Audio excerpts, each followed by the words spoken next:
ठीक है, तो ये है आपका कोर्स एंड कोर्स कोड।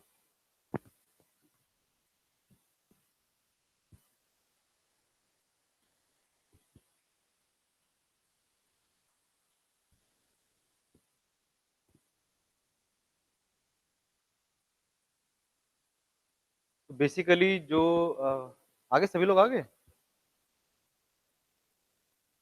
चलो कोई बात नहीं। तो जो इसमें हम लोग, ये है आपका सब्जेक्ट का नाम क्या हो गया, डिजाइन ऑफ स्ट्रक्चर बोलते हैं इसको। एलिमेंट्स ऑफ स्टील डिजाइन बोल लो, एलिमेंट्स ऑफ स्टील स्ट्रक्चर बोल लो, ठीक है ना। ये डिजाइन ऑफ स्टील स्ट्रक्चर बोल लो, ठीक है। हाँ ठीक है, मास्क वगैरह आप ठीक है थोड़ा नीचे कर। तो बेसिकली इसका मतलब क्या है कि स्टील एलिमेंट्स आपको डिजाइन करने हैं, ठीक है। स्टील एलिमेंट का मतलब हो गया जो भी स्ट्रक्चर हम स्टील से बना हुआ देखते हो। अभी आरसीसी की बात नहीं हो रही है, ठीक है। ध्यान दो पर, ठीक है। आरसीसी की बात नहीं हो रही है, आरसीसी को छोड़ के जो भी आपका कंस्ट्रक्शन है स्टील का, मतलब कोई ब्रिजेस है टोटली स्टील का है, या फिर आप जैसे देखते होंगे कि कोई लैब वगैरह देखते हो, कोई इंडस्ट्रियल बिल्डिंग देखते हो, तो उसमें ऊपर ट्रस होती है स्टील की, ठीक है। या सबसे बेस्ट एग्जांपल है, आप चले जाओ रेलवे स्टेशन, रेलवे प्लेटफॉर्म पे। प्लेटफॉर्म पे जब खड़े होंगे आप, कभी नोटिस किया होगा, आप जाके नोटिस करना कि उसमें सब कुछ मिलेगा आपको। स्टील बीम मिल, स्टील कॉलम मिलेगा, स्टील बीम भी है, ट्रस भी है, बोल्टिंग भी है, वेल्डिंग भी है, सब है। और ब्रिजेस ऊपर से जा रहा होगा, रेलवे रेलवे ब्रिज होगा तो ब्रिज भी मिल जाएगा आपको, ठीक है। तो परफेक्ट स्टील स्ट्रक्चर, तो वो सब में स्टडी करना है। तो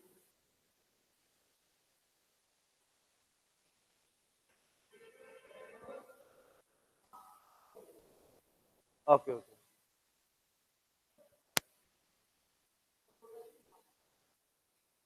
आप अपना हेड भी कोशिश करें, हेड वगैरह आप कवर कर लें। अगर आप हेलमेट नहीं ला सकते, कैप ले आए, कैप नहीं है तो रुमाल बांध लो। हाँ रिकॉर्डिंग है, ठीक है ना। तो कहने का मतलब ये है कि जो भी स्टील स्ट्रक्चर है उसमें क्या क्या एलिमेंट्स हैं, उसमें कैसे कैसे फोर्स आता है, उसमें मतलब कैसे कैसे, तो कैप है तो कैप लगाओ, लूज रखो कैप, कोई दिक्कत नहीं। तो जो भी उसकी स्टडी है डिजाइन, तो डिजाइन डिजाइन से क्या समझते हैं आप लोग, what you understand by design, design शब्द से क्या समझते हैं। डिजाइन कर दो इसको, डिजाइन करके दे दो, आप इंजीनियर बनो। डिजाइन का अर्थ क्या हुआ, क्या करके देना है हमें, क्या क्या काम देना है क्लाइंट को। बोले बिल्डिंग डिजाइन कर दो, तो बिल्डिंग क्या दोगे, बिल्डिंग बना के दोगे उसको, कंस्ट्रक्ट करके नहीं। डिजाइन मतलब लेआउट, उसकी ड्राइंग। और ड्राइंग का मतलब ऑटो कैड ड्राइंग नहीं, उसकी डिजाइन ड्राइंग, मतलब कि इतना इतनी बड़ी बिल्डिंग है, उस पर इतने इतने फोर्स आ रहे हैं, तो उसमें कॉलम बीम का साइज क्या होगा, बकायदा साइज। साइज, स्पेसिंग, कॉलम यहाँ लगेगा, यहाँ लगेगा, एक और कॉलम लगेगा, नहीं लगेगा, कॉलम लगेगा तो कितने बाई कितने एमएम का लगेगा, उसमें जो सरिया डलेगी वो कितने बाई कितने एम की डलेगी। ये तो आरसीसी की बात, स्टील में है तो सेक्शन, सेक्शन का साइज क्या होगा, सेक्शन आई सेक्शन होगा, एंगल सेक्शन होगा, टी सेक्शन होगा, भी बताएंगे, ठीक है ना। और सेक्शन का साइज क्या होगा। तो ये इस तरह से चीजें, डिजाइन मतलब हो गया ड्राइंग देनी है, साइज देना है, और मटेरियल भी कौन सा क्या लगा रहे हो वो भी देना है। मतलब आरसीसी है, मोर्टार है, लाइम यूज कर रहे हो, स्टील यूज कर रहे हो, या कोई और बैम्बू है, लकड़ी वुड है, तो वो सब इसकी प्रॉपर्टी आपको पता होनी चाहिए। प्रॉपर्टी का मतलब जैसे हम लोग मेनली इसमें डील करते हैं, क्या होता है ये, मॉडुलस, मॉड्यूलस ऑफ इलास्टिसिटी, ठीक है, यंग्स मॉडुलस और मॉडुलस इलास्टिसिटी ई। तो ये इसका मटेरियल का पॉइजन रेशियो कितना है, पॉइजन, पॉइजन साइंटिस्ट का नाम था, तो पॉइजन ने इसका रेशियो का नाम बताया, तो पॉइजन एपिस्ट्रोफी एस, पॉइजन का रेशियो है, ठीक है ना, ठीक है। और जी भी, जी क्या होता है, year model, G S C, कई बुक में सी भी लिखते हैं, ठीक है। तो ये दो चार प्रॉपर्टी हैं, डेंसिटी वगैरह पता होनी चाहिए, डेंसिटी, रो, ये सब हमें बताना होता है। और अपनी डिजाइनिंग में ये शो करना है कि ये सेफ है या नहीं है। सेफ कैसे शो करेंगे कि भाई आपने इतना लोड दिया, 100 किलोटन का लोड दिया, तो ये 100 किलोटन लोड को मेरा जो भी स्ट्रक्चर है, जो भी कॉलम या बीम है, वो बियर कर पा रहा है नहीं कर पा रहा, वो रजिस्ट कर पा रहा है नहीं कर पा रहा, वो उसे झेल पा रहा है नहीं झेल पा रहा है, वो आपको शो करना है। कैसे करते हैं वो बेसिक आइडिया ही है आपको। वैसे मैं इन जनरल बताया तो भाई क्या करेंगे, साइज प्रोवाइड कर देंगे। उस लोड की वजह से कैसे-कैसे मोमेंटरी स्ट्रेसेस आ रहे हैं वो आप निकाल लोगे। उस स्ट्रेसेस की वजह से आप साइज प्रोवाइड कर दोगे, इतना-इतना साइज है तो ये सेफ हो रहा है। अब लोड भी कई तरह के होते हैं। लोड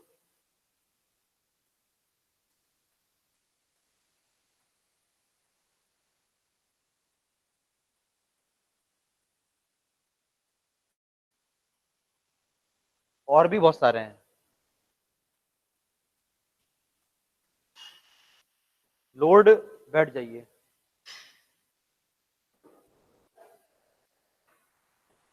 बिल्कुल शांति से है, हल्ला नहीं करना, क्लास चल रही है। चुपचाप अपना सामान निकालो, कॉपी वगैरह।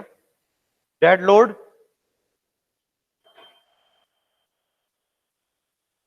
Live load, wind load, earthquake load.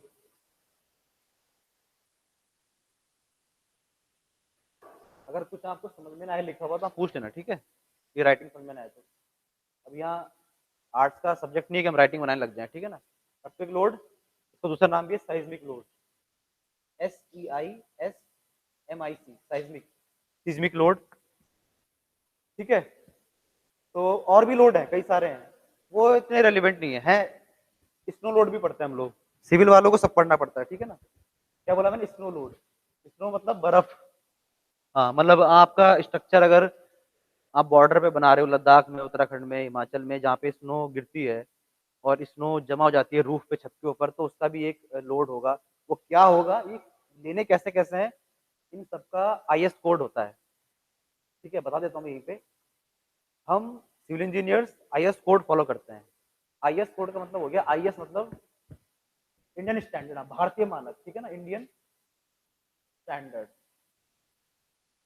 IS code है और उस आईएस कोड के अब अलग अलग यहाँ पे नंबर्स गिवन होते हैं कई सारे। अब यहाँ पे नंबर है आईएस समथिंग, तो अलग अलग कोड अलग अलग के लिए। हम जो पढ़ेंगे इसमें मेनली जो सब्जेक्ट हमारा है डिजाइन ऑफ स्टील स्ट्रक्चर, उस कोड का नाम है आईएस 800 2007।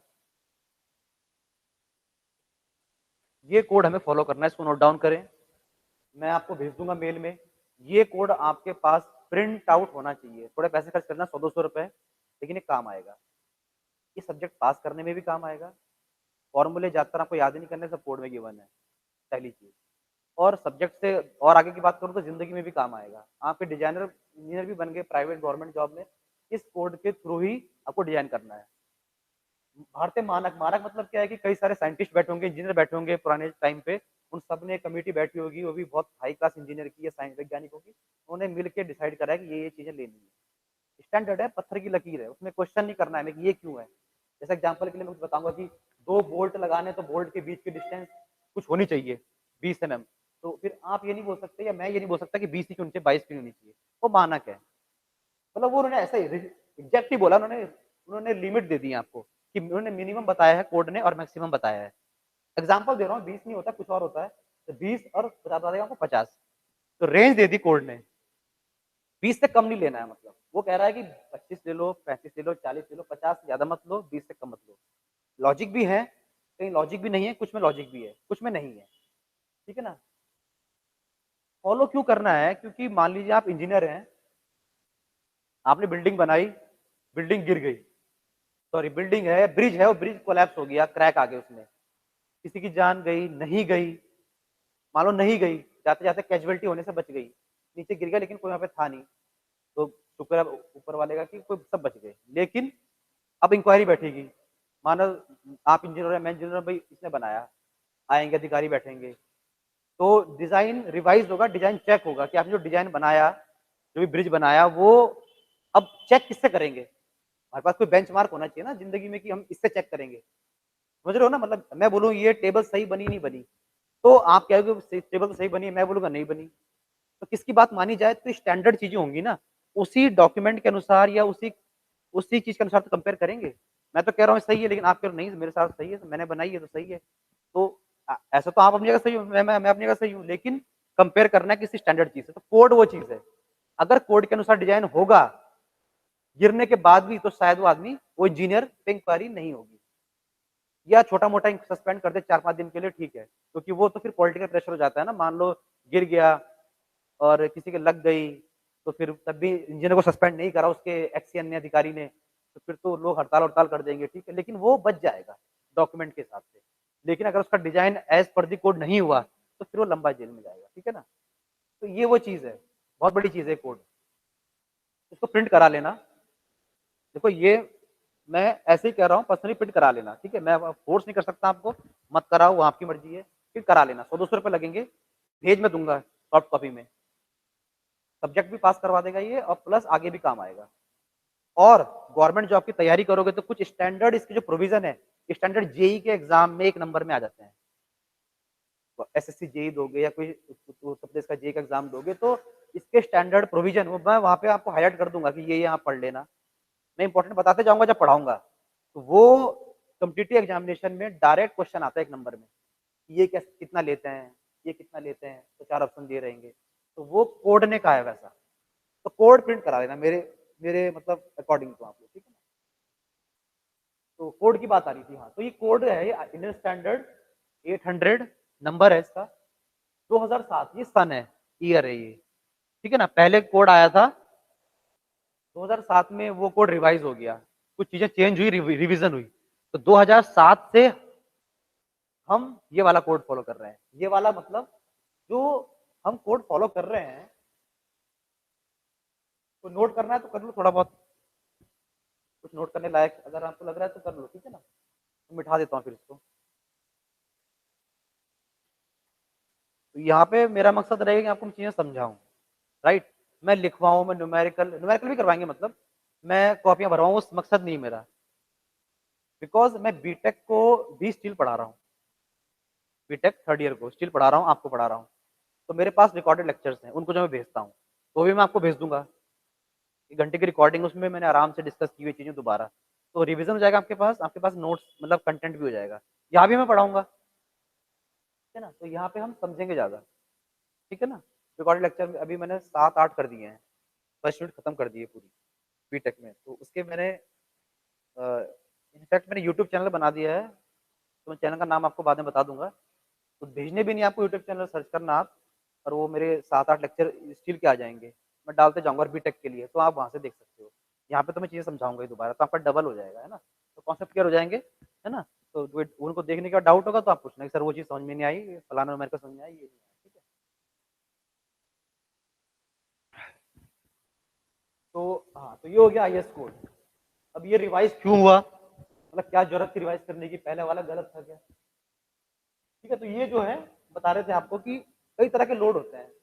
स्नो लोड होता है एक, ठीक है? और क्रेन लोड होता है। ये छोटे-छोटे हैं, माइनर है बहुत, हर जगह काउंट नहीं करते हैं। मेन तो आपके ये हो गए, डेड लोड और लाइव लोड जो हर जगह आपके आते ही आते हैं। डेड लोड का मतलब डेड मतलब वही है ना, डेड मीन्स मरा हुआ मतलब जो भी ऑब्जेक्ट हैं आपके उनका सेल्फ वेट, खुद का भार, वो हो गया डेड लोड। जो इंक्रीज़ या डिक्रीज़ नहीं होता है समय के साथ डेड है मतलब कांस्टेंट है। लाइव लोड मतलब कोई भी ऐसी चीज़ जो उसमें चल रही है। हम लोग बिल्डिंग में चल रहे हैं, ठीक है? हम लोग मतलब जानवर, इंसान वगैरह-वगैरह जो भी मूविंग चीज़ है, वो द लाइव लोड हो गई, ठीक है ना?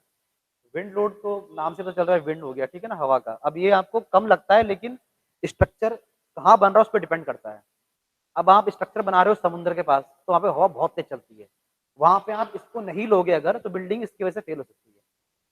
मतलब हम लोड कंसिडर करते हैं बेसिकली कि मान लो भाई 20 ही आया, 50 ही आया, इसका कंपोनेंट कम है, मान लो 10 है ना? इसका कुछ है, टोटल मार दिया हमने 100 आ गया, जो भी आ गया, तो 100 के साथ डिज़ाइन कर दिया। अब इसको नहीं लिया, तो आप कम लोड के लिए डिज़ाइन कर रहे हो ना? मतलब आप कम लोड मान रहे हो कि कम लोड आएगा उसपे और ज़्यादा आ गया तो फिर में प्रॉब्लम हो सकती है बिल्डिंग में। तो डिपेंड करता है बिल्डिंग कहाँ बन रही है, ये और ये भी अर्थक्वेक ज़ोन डिसाइड है आप इंडिया में आपको पता है। ज़ोन 1, 2, 3, 4 करके ज़ोन है ना इंडिया में, ठीक है ना? आगरा 3rd ज़ोन में आता है मेरे ख्याल से, दिल्ली भी 3rd में आता है, ठीक है? ज़्यादा ज़ोन वाले में ज़्यादा अर्थक्वेक पॉसिबिलिटी होती है, जैसे उत्तराखंड है वो ज़ोन 4-5 में आता है। जो नॉर्थ ईस्ट एरिया है आपका, नॉर्थ ईस्ट समझते हैं ना? असम वाला एरिया, अरुणाचल प्रदेश वाला एरिया इधर का, ये वाला एरिया है, वो भी हाई अर्थक्वेक ज़ोन में आता है। जम्मू कश्मीर, लेह लद्दाख वो भी हाई अर्थक्वेक ज़ोन में आता है। तो ऐसी जगह अगर आप बिल्डिंग बनाने जा रहे हो, तो आप इस लोड को ना लो, फिर प्रॉब्लम हो सकती है बहुत ज़्यादा। और ये तो खैर इससे भी बहुत डिवास्टरिंग है, अर्थक्वेक शेकिंग। थोड़ा सा भी होता है और आपने इरोड काउंट नहीं करा है, आपका डिजाइन इस तरह से नहीं है ना? इसमें डिजाइन का थोड़ा मतलब रिइंफोर्समेंट जो आप प्रोवाइड करते हो सरिया, वो एक अलग तरीके से प्रोवाइड करना पड़ता है। जो जाल वगैरह बनाते हो आप, तो वो नहीं है, तो क्रैक्स आ जाएँगे कॉर्नर पे। ये इम्पोर्टेंस है सभी की, ठीक है? क्रेन लोड कुछ नहीं होता है ऐसे, जैसे मतलब कोई क्रेन से हम कोई ऑब्जेक्ट उठा के रखते हैं ब्रिज पे, तो बस वो ऑब्जेक्ट क्रेन उसे पिक करेगी, वो ऑब्जेक्ट उतना वो होना चाहिए, सक्षम होना चाहिए, मजबूत होना चाहिए कि वो उठ जाए क्रेन से, तो क्रेन लोड हो गया वो। और कोई क्रेन मूव कर रही है किसी ब्रिज के ऊपर, तो उसपे वो क्रेन लोड भी आ सकता है। तो बहुत माइनर है, नेग्लिजिबल है, माइनर है, ठीक है ना? जैसे एक एक्सप्लोजिव्स वगैरह का भी मान लेते हैं हम, एक्सप्लोजिव्स एक्सीडेंटल लोड में आते हैं। हाँ, नाम उसका एक्सीडेंटल लोड है,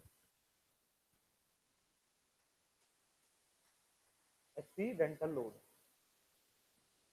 कोई ब्रिज है आपका, उसके बगल में बॉम्ब ब्लास्ट हो गया, तो जो बॉम्ब ब्लास्ट का इफेक्ट आएगा, उसपे वाइब्रेशन जो होंगी, उस वजह से वो एक्सीडेंटल लोड की कैटेगरी में आ गया। आपको पता होनी चाहिए, कोई पूछे आपसे तो आपको नॉलेज होनी चाहिए, ठीक है ना? तो मेनली तो ये 3-4 ही हैं, बाकी ये सब होगा एक्स्ट्रा, ठीक है? हाँ, तो जो सारे लोड का जो कोड है, सभी लोड्स का, वो होता है IS 875। ये भी नोट कर लो। ये 3-4 लोड के नाम लिख लो, और इनका जो कोड है, अगर आप गूगल पे सर्च करना चाहिए घर जाके, तो IS 875 लोड्स के बारे में बताता है हमको, इंजीनियर्स को, लोड्स के बारे में। अब इसमें ना फिर उन्होंने 1, 2, 3 कर दिया है। मतलब IS 875 आगे लग गया पार्ट 1, तो इसके लिए हो गया, पार्ट 2 लाइव लोड के लिए हो गया, पार्ट 3 ऐसे करके, मतलब सीरीज मुझे एग्जैक्टली याद नहीं है अभी, पार्ट 4 इसमें लोड के लिए शायद, ऐसे करके उन्होंने पार्ट कर दिए। पर ये आगे का सेम है, IS 875, ये बताता है लोड। ये हमारा मेन डिजाइन का है, स्टील का सिर्फ। ये ऐसा नहीं कि RCC का नहीं है, ये स्टील डिजाइन का है। RCC अभी तो हो गई चालू, खत्म हो गई। उसका कोड आपको याद होगा, IS 475। क्या कोड है? 475 नहीं बेटा, IS 456 2000 है। ये कोड तो बहुत बेसिक चीज है, इसके नाम तो याद होने चाहिए। ये भी आ जाता है एग्जाम में। यार ये इतना इजी चीज नहीं आती है अब, ये बहुत पुरानी चीज हो गई, पर इजी एग्जाम्स में ये भी आ जाएगा, ठीक है ना? IS 456 2000 में वो रिवाइज हुआ था, ठीक है ना? ये किसका है? रिइंफोर्स कंक्रीट डिजाइन, RCC का।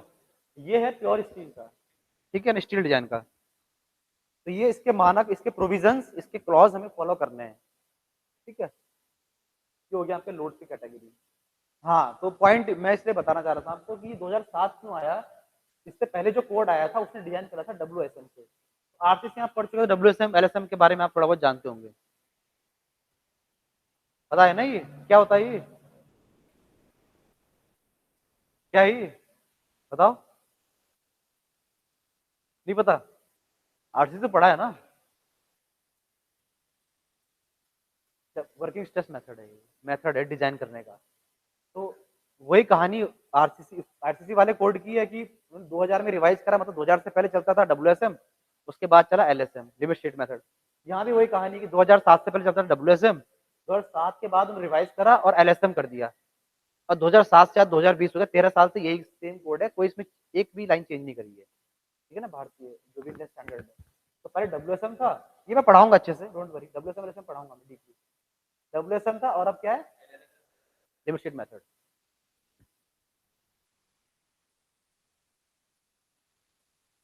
ठीक है? ओके।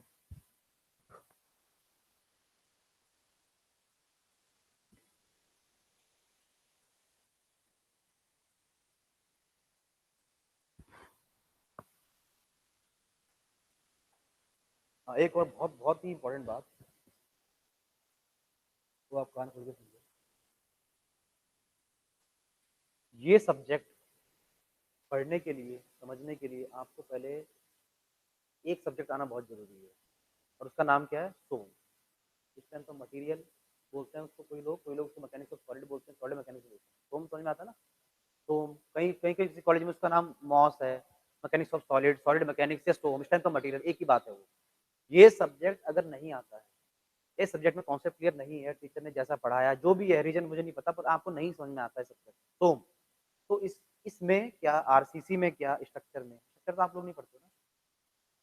स्ट्रक्चर एनालिसिस, हाँ तो आरसीसी और स्टील दोनों में दिक्कत होगी।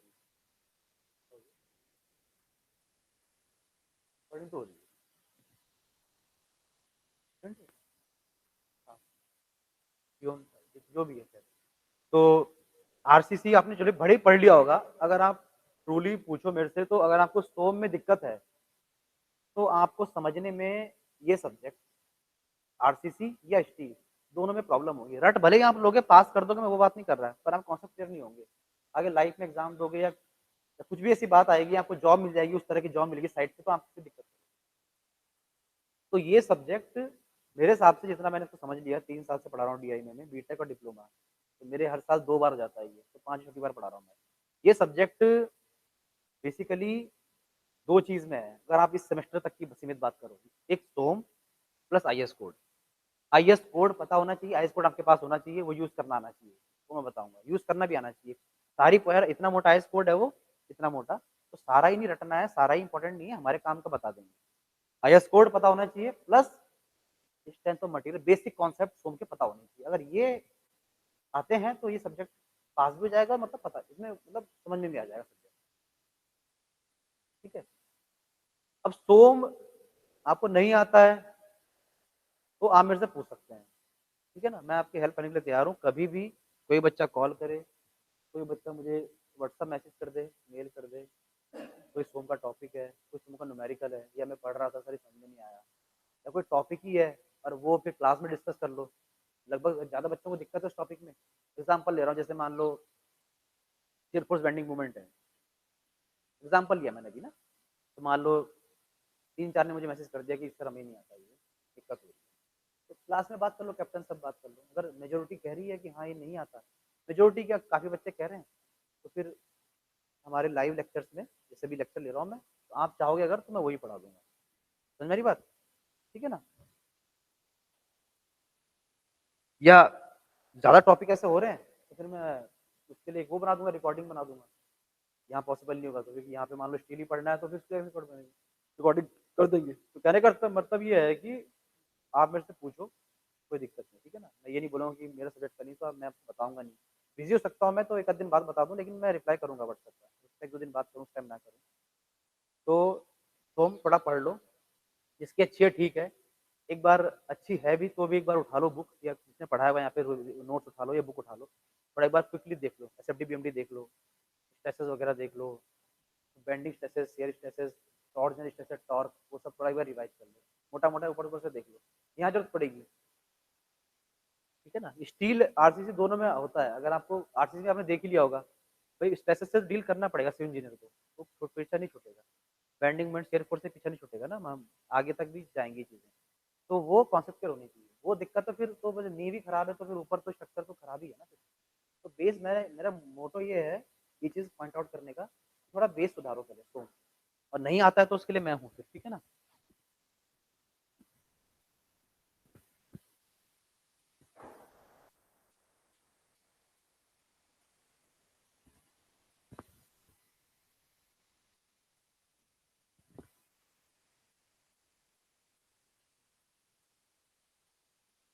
तो अपनी तैयारी वैयारी भी करते रहनी है, ठीक है ना।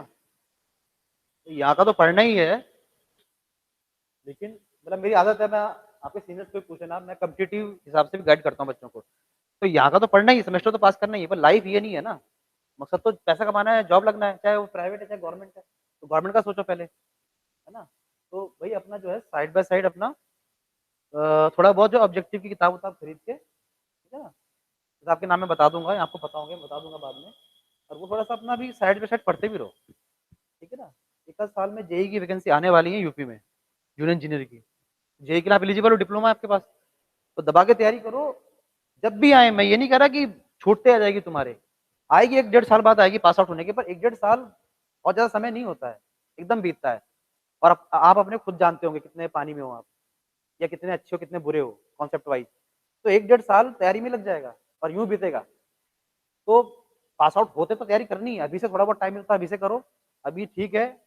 पास आउट होने के बाद तो लग जाना, दुनिया भूल के 1 साल तक, 1 साल थोड़ा बहुत कंट्रोल कर लिया, मस्ती वस्ती कम करी, थोड़ा पढ़ लिए, फिर लाइफ सेट है आगे, ठीक है ना। और जिंदगी को अभी तक जैसे लिया मस्ती में, आगे भी ऐसे ही लोगे, फिर प्रॉब्लम है। तो वो कहते हैं ना कि ज़िंदगी में एक पॉइंट ऐसा आता है कि सीरियस होना पड़ता है। तो आप समझ लो कि अभी तक जो हुआ ठीक है हुआ, कोई बात नहीं। अच्छे कॉलेज से आप डिप्लोमा कर रहे हो, ठीक है। अब सीरियस होना है, ठीक है ना? 1-2 साल मेहनत कर ली, एक बार जेईई बन गया सरकारी तो ठीक है ना, फिर तो ऐसे ही करना है ना, क्यों? फिर तो मतलब नौकरी, अच्छा पैसा-वैसा कमाओगे, बढ़िया लाइफ में सक्सेसफुल होगे, प्रमोट होके एई तक बन जाओगे। बाकी बीटेक वीटेक करो और महत्वाकांक्षा है तो बीटेक करो, मैं ये नहीं कह रहा कि डिप्लोमा करके मत करो, बीटेक करिए, तो करना है, जिसको नहीं करना अपने जेईई की तैयारी करो, ठीक है? कोड बता दिया आपको। स्टील ऐसे लिख लो, स्टील हेडिंग डाल दो, स्टील, मैं बैकवर्ड पे भी लिख देता हूँ। स्टील इज इक्वल टू लिख दो, स्टील बराबर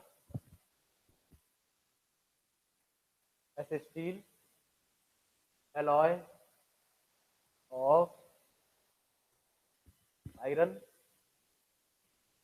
कार्बन मैग्नीज सल्फर फास्फोरस, ये तो छोटे छोटे हो गए, ठीक है ना? मैग्नीज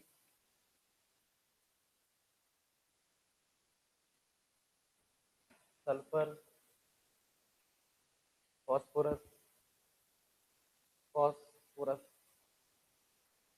सिलिकॉन एसआई, ठीक है? इन सबसे मिलके बनता है, मेजर तो यही है, ठीक है? मैग्नीज भी कम है पर मैग्नीज की अपनी प्रॉपर्टी होती है, ठीक है ना? मेलेबिलिटी डक्टिलिटी में काम आता है। मेन तो लोहा ही है, खैर ठीक है ना? चलो दफे हम दुकान में बोलते हैं लोहा दे दो, तो लोहा ही है मेन तो। ये तो बहुत ही, इसका परसेंटेज होता है 0.25, 0.2 से 0.3 तक भी वेरी कराता है, लेकिन कार्बन है बहुत कम, लेकिन कार्बन का रोल बहुत ज्यादा है, कार्बन की महत्ता बहुत ज्यादा है, घटाने बढ़ाने से प्रॉपर्टीज पे बहुत फर्क पड़ता है। क्या होता है कि कार्बन कार्बन अगर आप बढ़ाओगे बढ़ाओगे इंक्रीज इंक्रीज, तो क्या होगा इससे? ब्रिटलनेस आएगी, ब्रिटल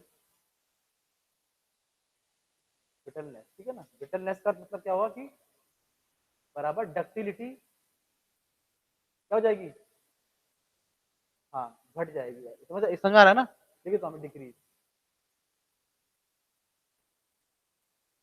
समझाऊंगा इसको,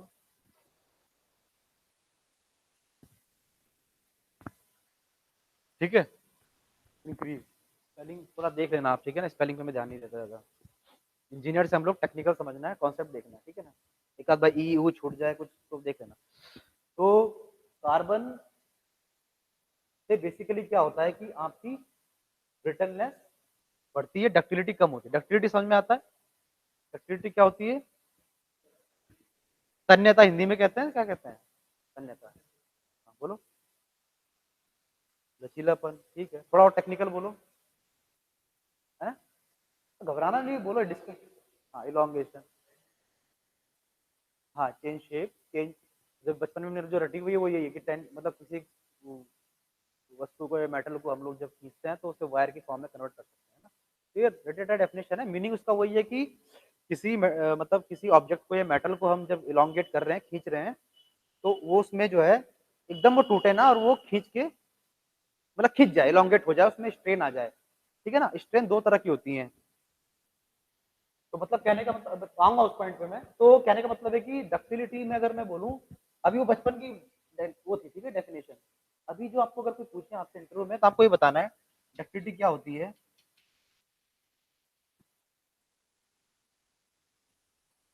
material material having plastic strain, ठीक है ना? ये बहुत इंपॉर्टेंट लाइन बता रहा हूँ मैं, नोट करो इसे, ये बहुत दर्जे की, अव्वल दर्जे की लाइन है ये, ठीक है? छोटी सी लाइन है, मैं बस शॉर्ट में बता दिया आपको, ठीक है ना? डेफिनेशन भाई यही हो गया। अब इसको समझाना है आपको सामने वाले को कि कहना क्या चाह रहा है कि मटेरियल हैविंग मतलब वो मटेरियल जिसके पास क्या है, प्लास्टिक स्ट्रेन है। स्ट्रेन का मतलब होता है इलोंगेट होना, खींचना, ठीक है? वो हमें समझ में आता है। अगर हमने थोड़ा सा खींचा और छोड़ दिया, वो अपनी पोजीशन पे वापस चले गया, इसे बोलते हैं इलास्टिक मटेरियल, इलास्टिक स्ट्रेन होगी। हमने एक सिर्फ एक पॉइंट तक खींचा जहां से वो अपनी ओरिजिनल पोजीशन पे रिगेन नहीं कर पाया, उसे कहते हैं प्लास्टिक स्ट्रेन। बस, ठीक है। और इट इज अबाउट, जैसे हम अगर उसकी बात करें किसकी, माइल्ड स्टील की, एमएस, एमएस मतलब mild steel, mild steel, it is about elastic, elastic strain की 10 गुना होती है। तो मतलब क्या लिखेंगे, प्लास्टिक स्ट्रेन बराबर प्लास्टिक स्ट्रेन, स्ट्रेन इससे नोट करते हैं, पता है ना, एप्सिलॉन से, ये स्ट्रेन लिखा हूं मैं, प्लास्टिक स्ट्रेन बराबर 10 to 11 या 10 गुना ही मान लो, 10 to 11 टाइम्स गुना किसके, इलास्टिक के, ठीक है। प्लास्टिक स्ट्रेन बराबर होती है 10 से 12 गुना, 10 से 11 गुना इलास्टिक स्ट्रेन के, ठीक है, एडिशनल केस में, मतलब थोड़ा बहुत वेरी करेगा, और भी डक्टाइल मटेरियल के केस में जैसे कि 8 गुना होगी, मतलब मोर और लेस 10 के अबाउट वेरी करती है अच्छे डक्टाइल मटेरियल की। ये जो 10 है ये टिपिकली लिखा गया है एमएस के लिए, माइल्ड स्टील के लिए। जनरली जो हम कर्व एनालिसिस करते हैं ना आरसीसी में, स्टील में आपने देखा होगा, सोम में पढ़ा होगा सबने, तो माइल्ड स्टील का करते हैं, ठीक है ना। तो कहाँ से बात आ रही थी, ये डक्टिलिटी प्रॉपर्टी होगी। हाँ, तो कार्बन मिलाने से ब्रिटलनेस बढ़ती है, उसके मॉलिक्यूल टूटते हैं, और वो कार्बन वहां जाके अपना, वहां जाके मतलब जो है वो डिपॉजिट हो जाता है, वजह से मटेरियल की एक स्ट्रेंथ तो बढ़ जाती है, ब्रिटलनेस बढ़ जाती है। ब्रिटलनेस का मतलब कमजोर होना नहीं है, ये डोंट कंफ्यूज, इंटरव्यू में पूछता है इस तरह से, ब्रिटलनेस, डक्टिलिटी बढ़ना, डक्टिलिटी बढ़ना अच्छी बात है, क्योंकि हम चाहते हैं स्ट्रक्चर हमारा सडन ब्रेक ना करे, लेकिन स्ट्रेंथ इसमें ज्यादा होती है, ब्रिटल वाले में ज्यादा होती है। एग्जाम्पल के तौर पे एक आप ले लो कास्ट आयरन, एक ले लो आप माइल्ड स्टील। कास्ट आयरन की अल्टीमेट स्ट्रेंथ जो है, अल्टीमेट स्ट्रेस किसका ज्यादा है, कास्ट आयरन का ज्यादा है, लेकिन प्लास्टिक स्ट्रेन डक्टिलिटी किसकी ज्यादा है, माइल्ड स्टील की ज्यादा है। तो ये डिफरेंस कंफ्यूज नहीं करना है, ठीक है ना इसमें, ठीक है। तो ये हो गया, अभी वो कर भी बताऊंगा मैं आपको, एक बार दोबारा रिवीजन हो जाएगा, ठीक है, ये पॉइंट हो गया।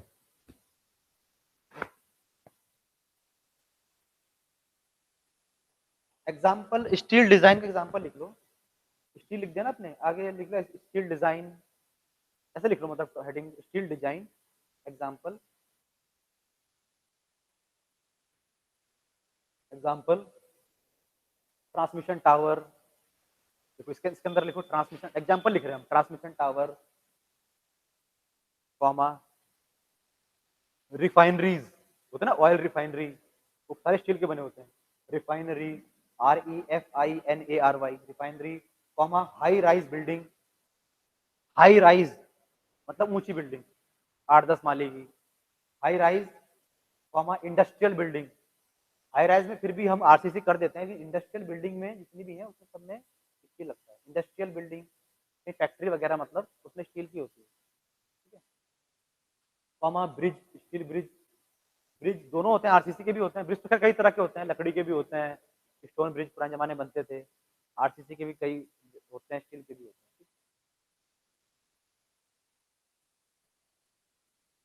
अब आते हैं इंपॉर्टेंट पॉइंट पे,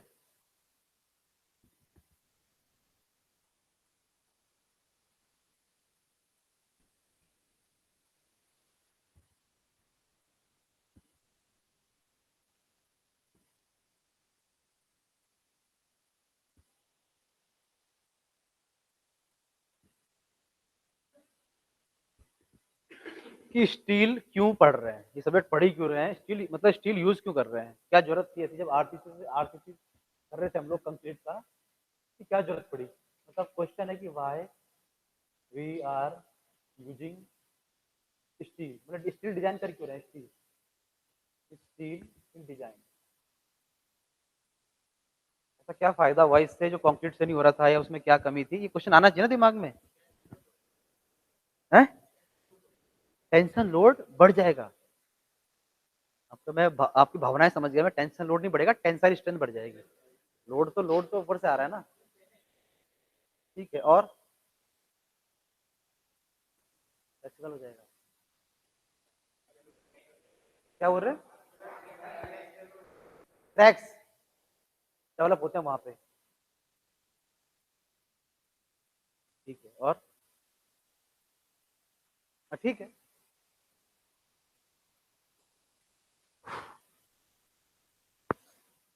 क्या है कि हम, जैसे तो लोहा महंगा है ना, लोहा महंगा पड़ता है, लेकिन उसके बाद भी स्टेटमेंट लिखा जाता है किताबों में, या मैं लिखवाऊंगा कि steel is economical then concrete. Steel ज़्यादा इकोनॉमिकल है कंक्रीट से, क्योंकि आरसीसी में जितना मटेरियल यूज होता है उसी लोड के लिए, और उसी लोड के लिए हम स्टील यूज करेंगे तो वो बहुत कम होगा साइज वाइज, पहली चीज। दूसरी चीज जो आपने कहा कि वो फ्लेक्सिबल होगा, ये होगा वो होगा, डक्टाइल है। डक्टाइल है तो क्या फायदा होगा कि मान लो आपकी बिल्डिंग अर्थक्वेक जोन में बन रही है, वहां पे भूकंप आता है, तो वहां पे आरसीसी में सडन क्रैक्स डेवलप हो सकते हैं। स्टील में सडन क्रैक डेवलप नहीं होगा, क्योंकि भाई वाइब्रेशन होगा, हिलेगी तो उसमें लॉन्गेशन हो सकता है, वो डिफॉर्म होगी, उसमें यील्डिंग होगी, लेकिन वो एकदम से क्रैक डेवलप नहीं करेगा, है ना, वही जो आपने कही बात। एक मिनट है।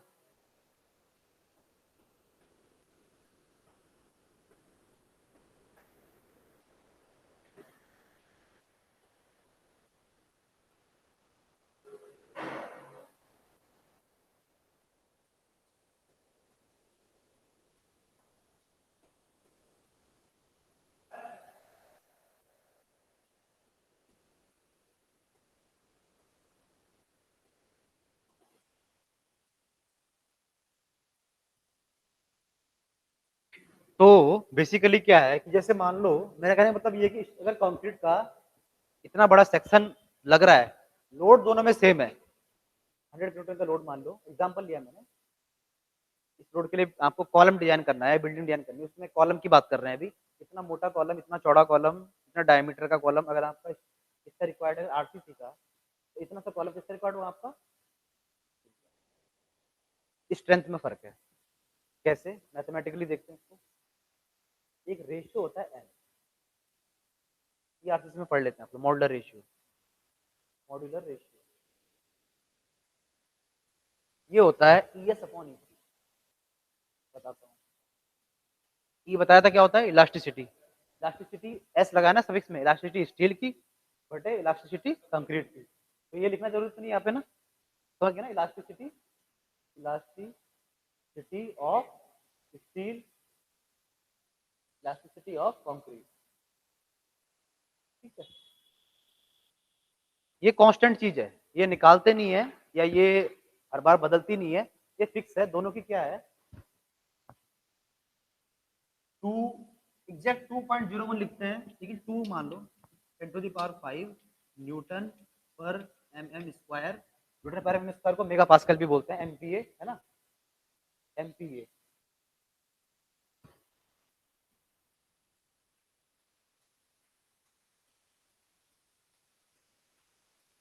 ठीक है, इसी क्या है, हैं कितनी है, 1। EC कांस्टेंट नहीं है, EC is depend upon your grade of concrete. EC का क्या है कि EC है आपकी, क्वेश्चन भी आता है एग्जाम में,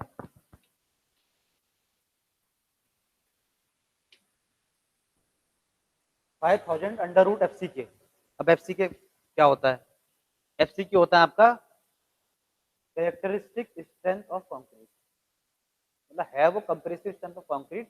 कैरेक्टरिस्टिक वर्ड का अपना एक मीनिंग है, कैरेक्टरिस्टिक शब्द का बता देता हूं मैं, वैसे कंक्रीट का पार्ट हो गया ये।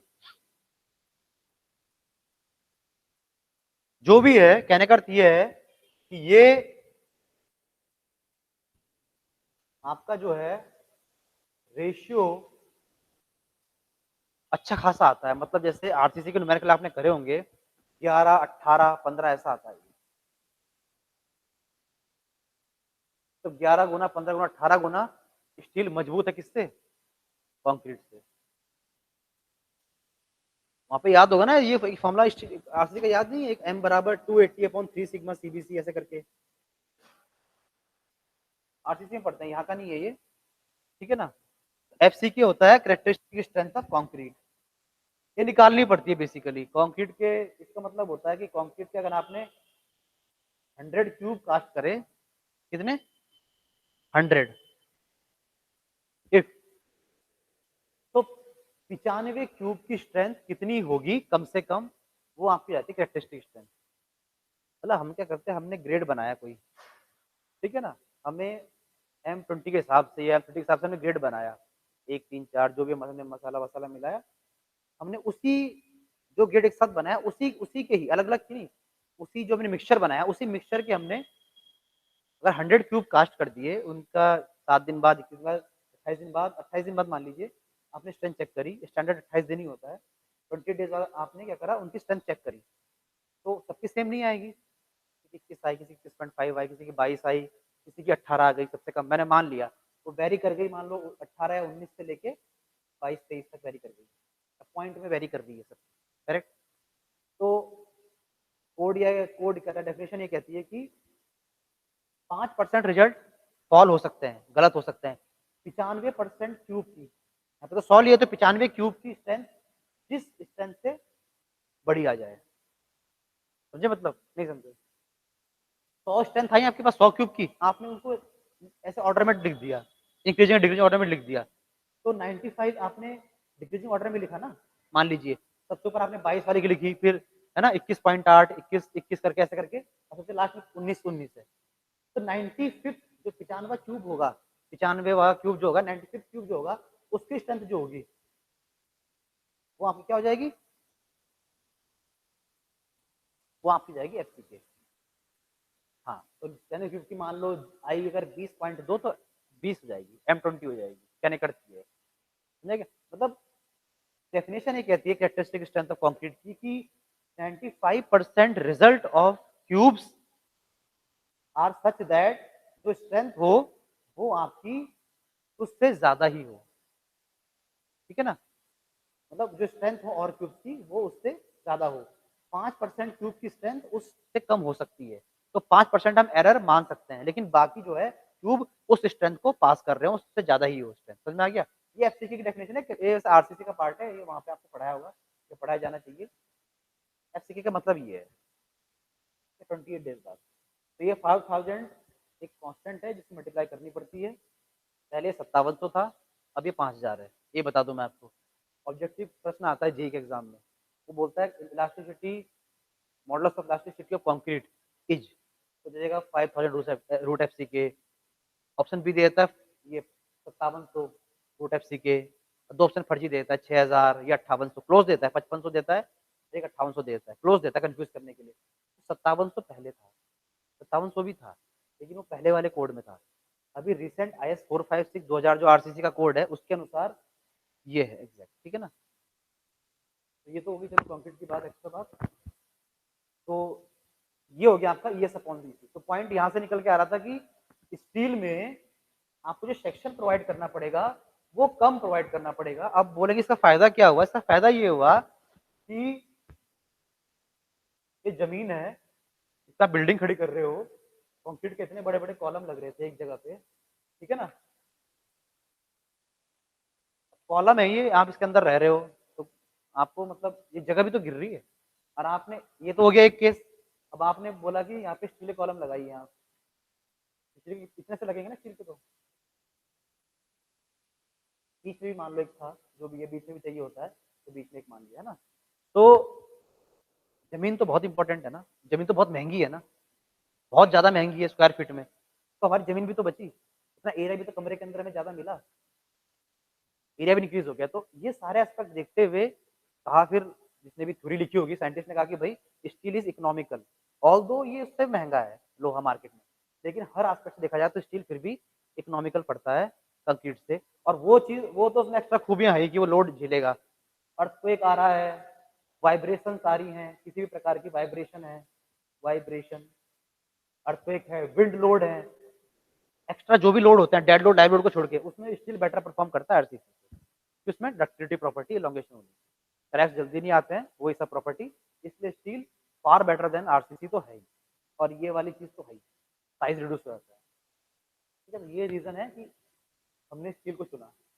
अब इंडस्ट्रीज वगैरह में भी होता क्या कि फैक्ट्री वगैरह में आप जाओगे तो मशीनें चलती रहती हैं, कर कर जैसे क्रेन घूम रही होती है ना, घूमे तो क्रेने व्रेने, उसमें वाइब्रेशन होते हैं बहुत ज्यादा, तो आरसीसी के कॉलम बीम होंगे तो वो तो क्रैक कर जाएंगे, ठीक है ना? ये चीज होगी। तो ये पॉइंट समझ में आ गया? हाँ शाबाश। ठीक है, अब सिलेबस सिलेबस मतलब एक ब्रीफ देख लेते हैं क्या क्या पढ़ना है हमें। सिलेबस ही लिखवा रहा हूँ पूरा, ऐसे ब्रीफ बता रहा हूँ टॉपिक टाइप। पहले पढ़ना है हमें कनेक्शन, फिर हमें पढ़ना होता है टेंशन मेंबर, इसमें टेंशन मेंबर, फिर हमें पढ़ना है इसमें कंप्रेशन मेंबर,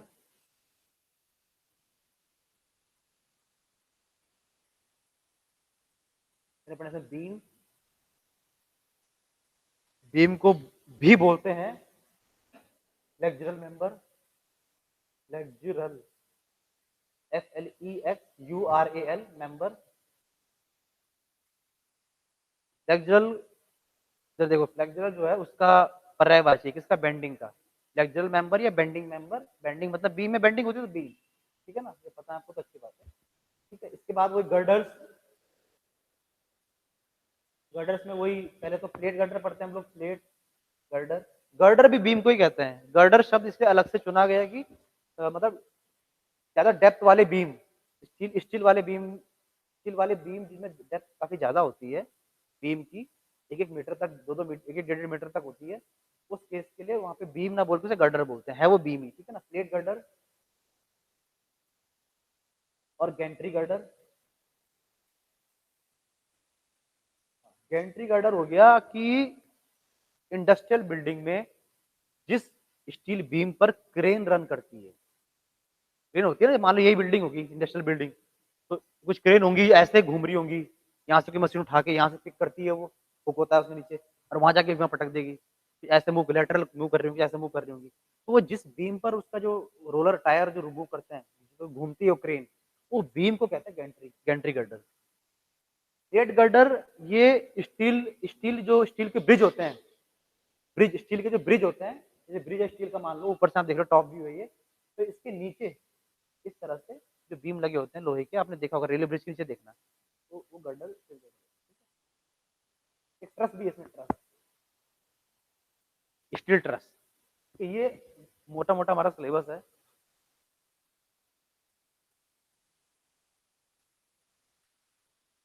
कनेक्शंस में हमें पढ़ना है,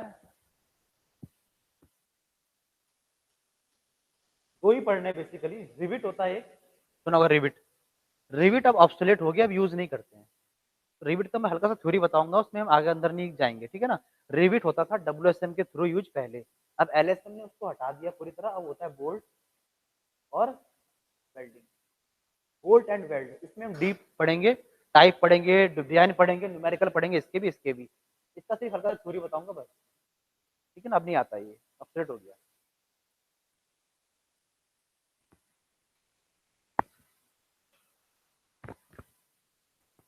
ठीक है।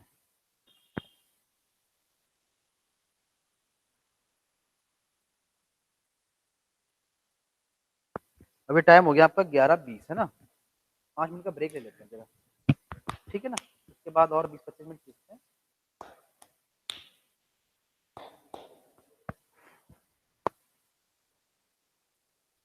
वॉशरूम की तरह नीचे, मुझे वॉशरूम करके आता है ना, ठीक है, आप लोग जाए ना, आप लोग भी यहाँ टहल लें, 5 मिनट, 5 मिनट का मिलते हैं यहाँ पे, ठीक है ना। अब 20-25 मिनट करके फिर क्लोज करते हैं।